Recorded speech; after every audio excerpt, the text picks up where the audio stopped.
সবই যদি ভালো থাকবে তো আমার এরকম হলো কেন?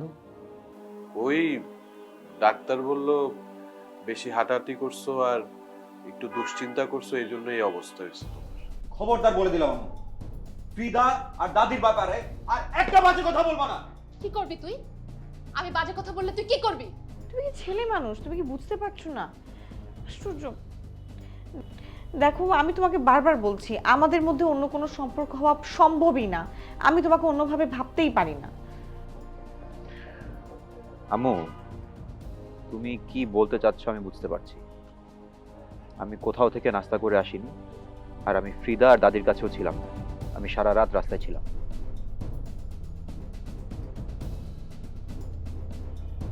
মানে আমার জীবনটাকে একটু সহজ হতে পারতো না? আমার তো এত অশান্তি পছন্দ না, আমি তো একটু শান্তি চেয়েছিলাম।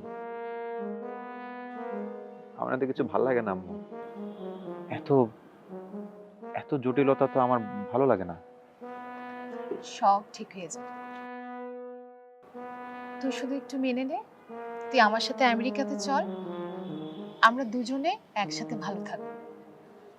ওখানে সব আছে বাবা, কোনো কিছুর অভাব নেই। আমেরিকায় আছে, আমেরিকায় সব আছে। আমেরিকায় তোমার সব আছে, তোমার একটা নতুন পরিবারও সেখানে আছে। সেখানে যাওয়ার পর আমার তার খুব প্রয়োজন ছিল। আমার মতো একা একটা মেয়ে কতটা স্ট্রাগল করে সেখানে থাকতে হয়েছে সেটা তুই বুঝবি না বাবা। আমার বোঝারও দরকার নেই। তুমি যাও সেখানে, তোমার নতুন পরিবার, তোমার নতুন সংসার নিয়ে তুমি সুখে থাকো। তুই তো আমার গর্বের সন্তান, তোকে নিয়েও তো আমি। আম্মু শোনো, দাদি আর ফ্রিদাকে এভাবে একা রেখে আমি কোথাও যেতে পারবো না। তোমার সাথে ইউএসএ আমি যেতে পারবো না ওদেরকে একা রেখে। কেন? ফ্রিদা তো ওখানে ভালোই আছে, ওর রক্তের সম্পর্কীয় আত্মীয়র ওখানেই আছে। ওদের নিয়ে এত কিছু ভাবার তোর কি আছে? আম্মু না, কি বলছো তুমি? হ্যাঁ, ওর মামার বাসা আছে, কিন্তু তারা কেউ শান্তিতে নেই। দুইটা মানুষ পরগাছার মতো একটা জায়গায় থাকছে, তাদের উঠতে বসতে কথা শুনতে হয়। তাদের তাদের জীবন ভালো নাই। আর আম্মু, তুমি রক্তের কথা বলছো তো? ফিদার গায়ে আমারই রক্ত। দাদি আমার দাদি। আমি তো ওদের দায়িত্ব কর্তব্য এগুলো ফেলে রেখে তোমার সাথে আমেরিকা চলে যেতে পারি না। আমি ফিদার দায়িত্বটা ফেলে রেখে যেতে পারি না। ও, তাহলে ওরাই তো সব, আমি কেউ না, আমি কিচ্ছু না।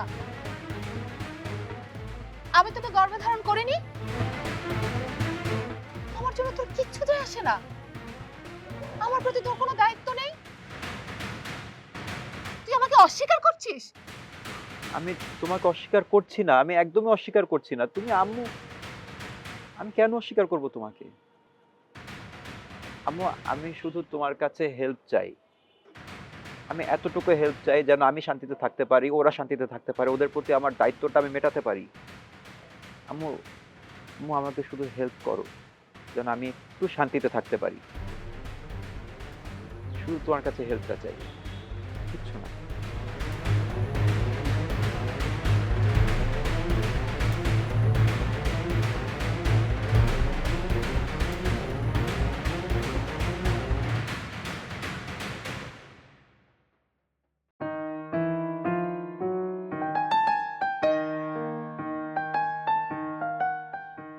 সাব্বির, সাব্বির, এই সাব্বির উঠ না।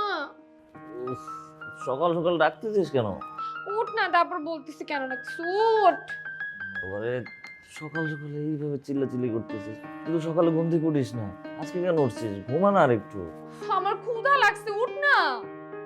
উফ, ক্ষুধা লাগছে, ক্ষুধা লাগলে খাবি, অসুবিধা তো নাই। তুই গিয়ে নাস্তা কর, আমি আর একটু ঘুমাই প্লিজ। কিভাবে নাস্তা করবো আমি? তোর মা আজকেও নাস্তা বানায় নাই।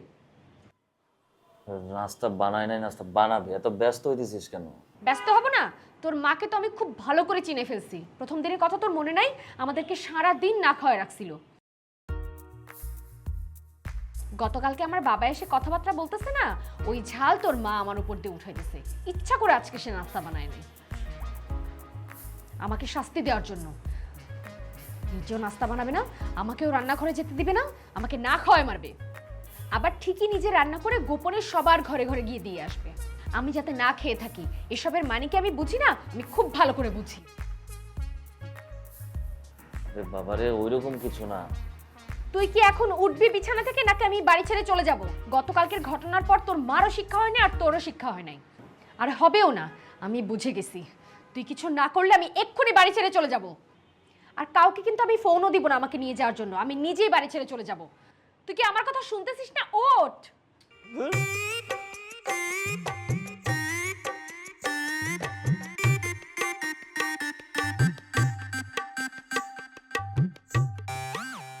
আমাকে কিছু না বলে ধরে চলে গেল, তা আবার রাগ দেখায়।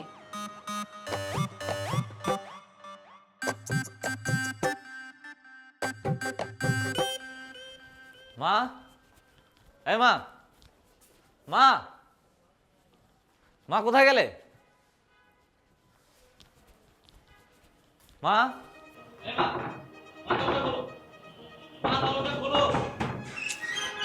কি হয়েছে? সাত সকালে এমন বোয়ারের মতো চিল্লাচ্ছিস কেন? তুমি এখনো নাস্তা কেন বানাও নাই? বানাবো, নাস্তা বানানোর সময় হলেই নাস্তা বানাবো। তোর কথা মতো কি আমি নাস্তা বানাবো নাকি? আমার কথা মতো তো কিচ্ছু হয় নাই বাড়িতে। আর সময় হলো নাস্তা বানাবো মানে কি? এখনো কি নাস্তা বানানোর সময় হয় নাই? তুমি তো ইচ্ছে করে নাস্তা বানাও নাই। হ্যাঁ, আমি ইচ্ছে করেই তো নাস্তা বানাবো না। আমার যখন ইচ্ছে হবে তখনই আমি নাস্তা বানাবো। তোর যদি বেশি ক্ষুধা লাগে না, বাইরে থেকে খাবার নাস্তা অর্ডার করে খা, আনালে যা বানায় খা। তোরা বানায় খাবো কি করে? তুমি তো রান্না করে যেতে দাও না, আর অর্ডার করে খাবো মানে? তাহলে তুমি এই বাড়িতে আছো কি করতে? হ্যাঁ, আমি তো তোদের দাসীবাদী। টাইম টু টাইম তোদের নাস্তা দিব, তোদের সেবা যত্ন করব, তাই না? সর এখান থেকে, আমার চোখের সামনে থেকে সর তুই। মা, বাড়িতে এত কিছু হয়ে গেল, মিথিলা পর্যন্ত বাড়ি থেকে চলে যেতে চাইলো, ওর বাবা কোনো মতে বুঝিয়ে শুনে রেখে গেল, তারপরে তোমার শিক্ষা হয় না? আমার শিক্ষা হয় না মানে কি? ওই আমার শিক্ষা হয় না মানে কি? তুই আমাকে শিক্ষা দিবি মায়ের সাথে কিভাবে কথা বলতে হয় এটা জানিস না? নাকি বাইরের থেকে আলতু ফালতু লোক ভাড়া করে আনে আমাকে শিক্ষা দিবি? মিথিলার বাবাকে তুমি আলতু ফালতু গুন্ডা কেন বলছো? হাই, আলতু ফালতু গুন্ডা বলবো না তো কি বলবো? বাড়িতে এসে কিভাবে চিৎকার চেঁচামেচি করলো তুই দেখিস নাই নাকি শুনিস নাই? দেখবি কি করে, শুনবি বা কি করে? তুই তো ওই গুন্ডার ভয়ে বাথরুমে যাই লুকাইছিলি, এখন আসছে গুন্ডার হয়ে সাফাই গাইতে। খুব লাগে তাই না? কথা বললে গুন্ডাকে গুন্ডা বললে খুব গায়ে লাগে। কোনো ভদ্রলোক কারো বাড়িতে এসে এরকম ব্যবহার করে নাকি? তোমার চেয়ে হাজার গুণ ভালো আছে, তুমি তো তার চেয়ে অনেক খারাপ। তুমি তো জানোই না একজন বউয়ের সাথে কিভাবে ব্যবহার করতে হয়। আমি মুখ সামনে কথা বল, নাহলে কিন্তু এক চড় মারবো তোকে। তুমি তো তাই করবে, তোমার মতো মহিলার চেয়ে ভালো কি করবে? তুই আমাকে মহিলা বলিস? তুই তোর মাকে মহিলা বলিস? বের হয়ে যা, এই মুহূর্তে এই বাড়ি থেকে বের হয়ে যা। বের তো হয়ে গেছিলাম, তোমার জ্ঞান জ্ঞানী প্যান প্যান আর ভাল লাগে না। এই মুহূর্তে বের হয়ে যাবি, তুই তোর বউকে নিয়ে বের হয়ে যাবি, আর কোনোদিন তুই এই বাড়িতে আসবি না। যা এখান থেকে, যা বলতেছে। আর কোনোদিন তুই এই বাড়িতে আসবি না।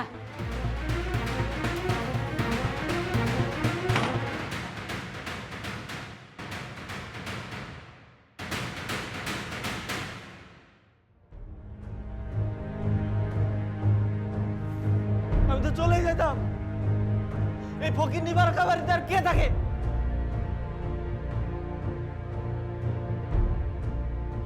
এই এই ওসব শুনতে হবে না, আমার কথা শোন। বলো দাদি। এই রুশো কি তোকে ফোন করেছিল? কোনো কথা হয়েছে তোর সাথে? না তো দাদি। আশ্চর্য, আমাকেও তো করলো না। বললাম যে কনফার্ম করে তারপরে আমাকে জানাতে। কি বিষয়ে? রুশো ভাইয়ের তোমাকে কি বিষয়ে কনফার্ম করার কথা? আরে না, দাদি, তুমি কি ওল্ড হোমে যাওয়ার সব ব্যবস্থা করে ফেলেছো? যদি করে থাকো তাহলে এই চিন্তা মাথা থেকে বাদ দাও। তোমাকে আমি আগেও বলেছি, আবারও বলছি, আমি তোমাকে ওখানে যেতে দিব না। সো বাদ দাও। ওর আমার কথা আসছে কোত্থেকে?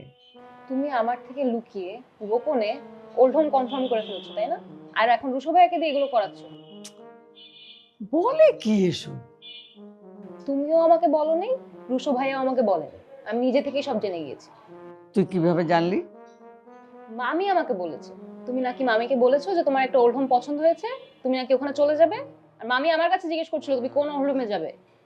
মামিকে আমি বলেছি আমি কিছু জানি না, আর আমি তো আসলেও কিছু জানি না। তুমি আমাকে কিছু বলোনি, সব আমার কাছ থেকে লুকিয়ে রেখেছো। আরে না, তুই শুধু শুধু মন খারাপ করছিস। শোন, দেখছিস না আমাদেরকে নিয়েও এই বাড়িতে কত ঝামেলা শুরু হয়েছে। তাই আমি শিউলিকে বলেছি যে আমি ওল্ড হোমে চলে যাচ্ছি। ওই একটা অনলাইনে ওই পেজ দেখেছিলাম, সেখানে ওল্ড হোমের একটা ব্যাপার দেখেছি, বেশ ভালো, ওইটার কথা বলেছি। আর তুই শুধু শুধু এটা নিয়ে মন খারাপ করছিস। তাহলে তাহলে তুমি আমাকে বলতে চাচ্ছ না কেন যে রুশো ভাই তোমাকে কি কনফার্ম করবে? আরে না, রুশো বলেছিল ওই যে মগবাজারে একটা ছোট বাসা দেখেছে ওরা, ছোট মানে সবাই একসাথে থাকতে কষ্ট হবে। কিন্তু তারপর আমি বলেছি যে না, বাড়িওয়ালার সাথে কথাবার্তা বলে সব ঠিকঠাক করে আমাকে ফোন করে জানাতে। এখন তো কিছু ঠিক হয়নি বাবা, ঠিক হোক তারপরে জানাবো। আর তুই কি না কি ভেবে বসে আছিস? তাহলে তাহলে আমরা কি অন্য বাসায় চলে যাবো? হ্যাঁ, আমরা অন্য বাসায় চলে যাব। এখানকার পরিবেশ ভালো না, দেখছিস না এরা খালি দিন রাত ঝগড়া করে। আর আমার কেন জানি মনে হয় যে এই ঝগড়াটা আমাদেরকে শুনিয়ে শুনিয়ে করে, যাতে আমরা এখান থেকে চলে যাই। সেজন্য আমি ঠিক করেছি এখান থেকে চলে যাব। এখানে থাকলে তো পড়াশোনা হবে না।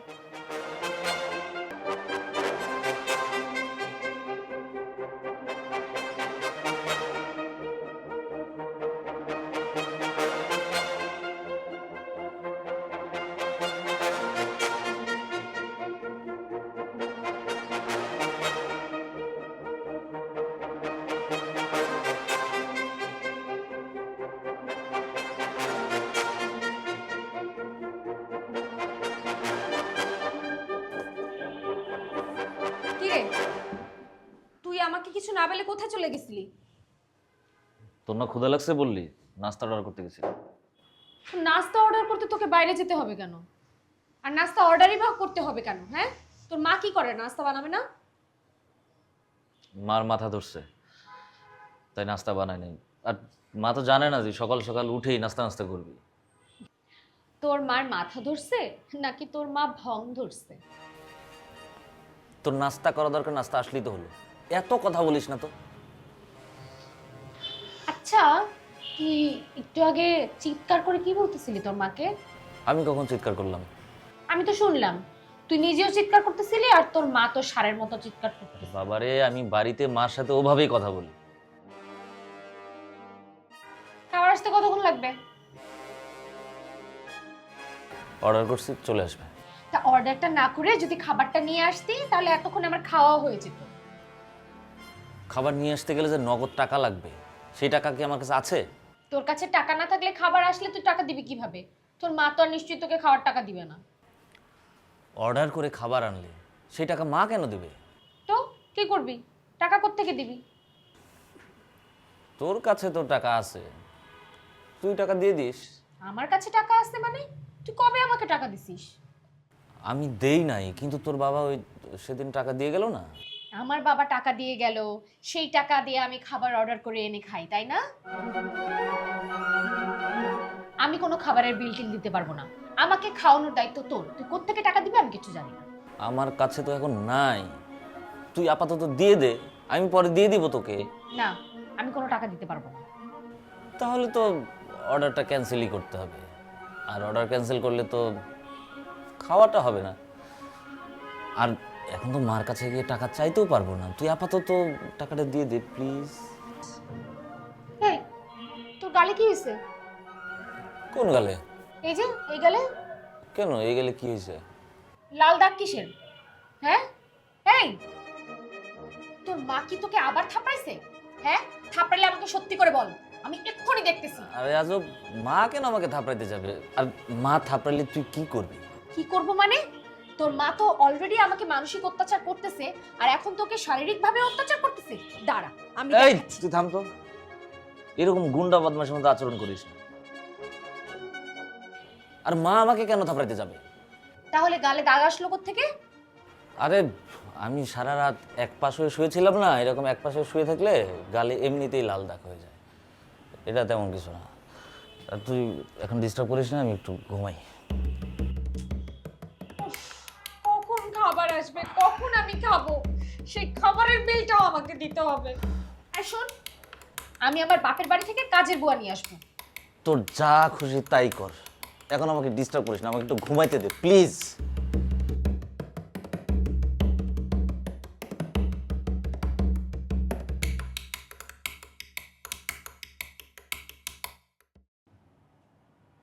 আমার দেহ ঘড়ির ছন্দ পতন হয়ে গেছে। আমার সময় শেষ হয়ে আসছে রে রফিক। আমি মনে হয় না আর বেশি দিন বাঁচবো। আরে তোর ভাই কেন কিসব অলক্ষণের কথা কত তুমি? অলক্ষণে কথা না রে রফিক, অলক্ষণে কথা না। আমি তো ভিতরে ভিতরে টের পাই এই সবই হইতেছে সেই অনন্ত যাত্রার লক্ষণ। চলে যেতে আপত্তি নাই, আমি নিজের জন্য ভাবি না, তোদের কথা ভাবলেই মনটা কেমন করে উঠে। ভাইজান তোমার কিচ্ছু হয় নাই, তোমার কিচ্ছু হবেও না। তুমি শুধু শুধু এসব নিয়ে ভাবতেছো কেন ভাইজান? রফিক, আমার যদি কিছু হয়ে যায়, তুই ছাড়া এই সংসার সামলানোর আর কেউ থাকবে না। তুই সবাইকে একসাথে দেখে রাখিস রে ভাই। ও দুলা ভাই, আজকে আপনার অফিসে একটু যাব। আজকে কেন? ওই যে আমার রিয়েল এস্টেটের বিজনেসটা নিয়ে আপনার সাথে একটু আলাপ করবো ভাবছিলাম। আজকে যেও না, তুমি অন্য কোনো একদিন যেও। কেন আজকে আপনি অফিস যাবেন না? যাবো, কিন্তু তুমি যেও না। মনটা আমার খুব বিক্ষিপ্ত, তোমার কথা ঠিক মনোযোগ দিয়ে শুনতে পারবো না। আচ্ছা ঠিক আছে, আরেকদিন যাব, কিন্তু বিক্ষিপ্ত কেন মনটা? কি নিয়ে এত টেনশন? টেনশনের কি আর শেষ আছে কোনো? আপনারা কিসের টেনশন দুলা ভাই? সাব্বির তো বিয়ে করেই ফেলেছে, যদিও সাব্বিরের বউর সাথে আপার ঝামেলাটা লেগেই আছে। আপাকে এত করে বোঝালাম, তারপরও আপা এই সাব্বিরের সাথে ঝগড়াটা করলোই। আমি তো ভেবেছিলাম আজকে ঘরে আর খাওয়া দাওয়া হবে না। কই আপনি খাচ্ছেন না কেন? আমার খেতে ভালো লাগছে না, তুমি তুমি খাও। দুলা ভাই এত টেনশন করে তো, সাব্বির বিয়ে করে ফেলেছে, প্রীতিরও বিয়ে হয়ে যাবে, কিন্তু আপনাকে দেখে মনে হচ্ছে কন্যা দায়গ্রস্ত পিতা। হ্যাঁ, সেই টেনশন তো আছেই। আরে দুলা ভাই, এই দুনিয়াতে শুধু আপনি একা কন্যা দায়গ্রস্ত পিতা না। এখন এসব টেনশন বাদ দিয়ে নাস্তাটা করেন, খান তো।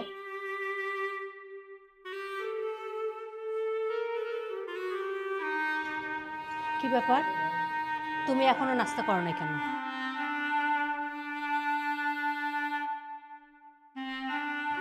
তোমার না অফিসে দেরি হয়ে যাচ্ছে, তাড়াতাড়ি নাস্তা করে অফিসে যাও। আজকে আর অফিসে যাব না, ভালো লাগছে না।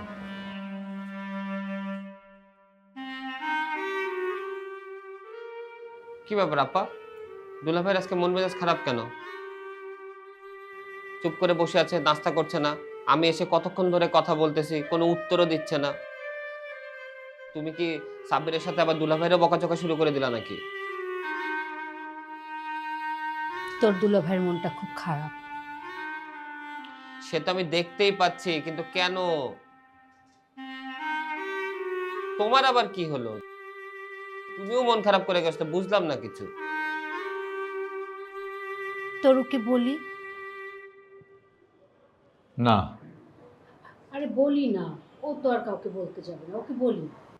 থাক, দুলা ভাই তো মানা করছে, বলার দরকার নেই আপা। নিশ্চয়ই গোপন কিছু, দরকার নেই।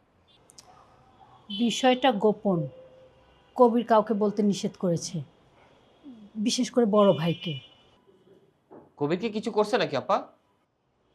না, কবির ঝামেলা করেনি, আসলে বড় ভাইজানের ক্যান্সার হয়েছে। কি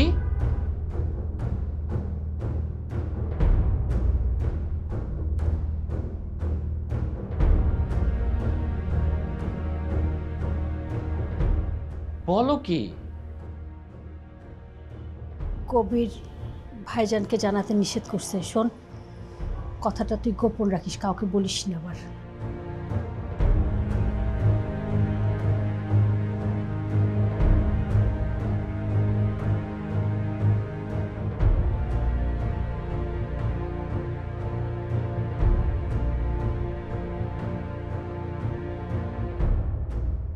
আমার মনে হয় বাসায় ভেতরে ভেতরে বড় কোনো ঝামেলা চলছে।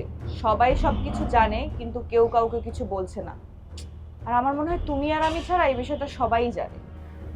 আমি গোপনে গিয়ে একবার চাচুকে দেখেও এসেছি।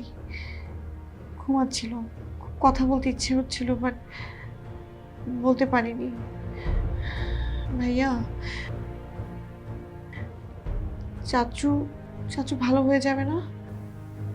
হয়তো হবে। স্যুপ বানাতে আর কি এমন সময় লাগবে? আপনি কি ভাইজান প্রেসক্রিপশন দেখে ওষুধগুলো খেতে পারবেন, নাকি আমি ওষুধ খাইয়ে দিয়ে যাব?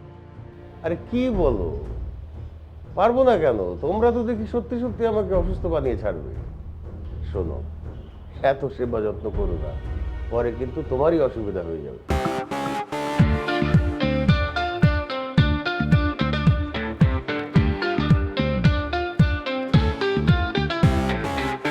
চোরাস্তে ভাসি, বালির ঘর বাঁধি, স্বপ্নের ফেরিওয়ালাটা দিয়ে যায়।